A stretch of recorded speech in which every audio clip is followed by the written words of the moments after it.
সন্তানের ধৈর্য বাড়ানোর 3টি কৌশল। নাম্বার 1, সন্তানকে ক্ষুধা অনুভব করতে দিন। নাম্বার 2, সন্তানকে অপেক্ষা করতে শেখান, চাওয়া মাত্রই কোনো কিছু দেবেন না। নাম্বার 3, অসহায় হতদরিদ্র মানুষের জীবন সম্পর্কে ধারণা দিন এবং অভাব বোঝান।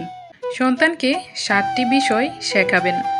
কোনো ব্যক্তির শারীরিক বৈশিষ্ট্য বা চারিত্রিক বৈশিষ্ট্য নিয়ে যেন বাজে মন্তব্য না করে তার শিক্ষা দিন। বুলিংয়ের শিকার মানুষটি মানসিকভাবে কতটা কষ্ট পায় সেটা সন্তানকে বুঝিয়ে বলুন।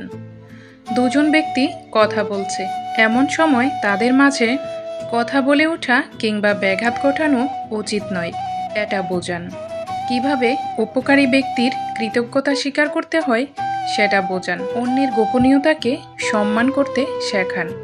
কারো রুমে প্রবেশের দরকার হলে দরজায় নক করা এবং তার অনুমতি পাওয়ার আগ পর্যন্ত অপেক্ষা করতে বলুন। সন্তান কোনো ভুল করলে তাকে দুঃখিত বলতে শেখান। অভিভাবক হিসেবে আপনি যদি কোনো প্রকার ভুল করে ফেলেন তবে দুঃখিত বলুন। যে কোনো প্রতিযোগিতায় অংশগ্রহণ করাটাই সবচেয়ে গুরুত্বপূর্ণ। হেরে যাওয়া বা জয়ী হওয়াটা বড় কথা নয়, এসব শেখান। আপনার সন্তানকে কখনো এই 3টা কথা বলবেন না।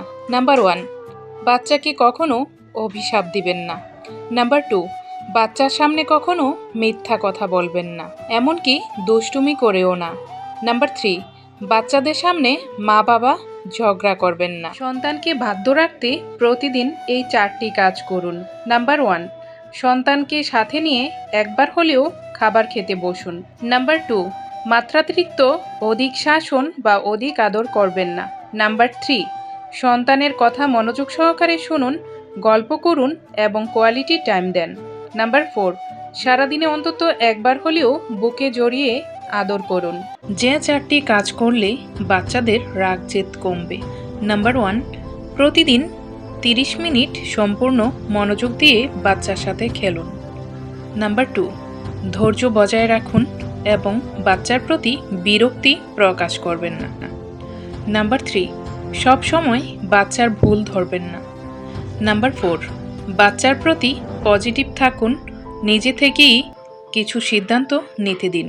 শিশুকে মানসিক কষ্ট দেয় যে বিষয়গুলো। নাম্বার 1, বাবা মায়ের মধ্যে ঝগড়া অশান্তি। নাম্বার 2, স্কুলের অতিরিক্ত পড়ালেখার চাপ। নাম্বার 3, বাবা মা দুজনেরই কড়া শাসন। শিশুকে মানসিক শান্তি দেয় কি জানেন? নাম্বার 1, পিতামাতার মধ্যকার সুন্দর সম্পর্ক। নাম্বার 2, পিতামাতার সাথে কাটানো সুন্দর মুহূর্তগুলো। নাম্বার 3, পিতামাতা যখন তার প্রশংসা করেন।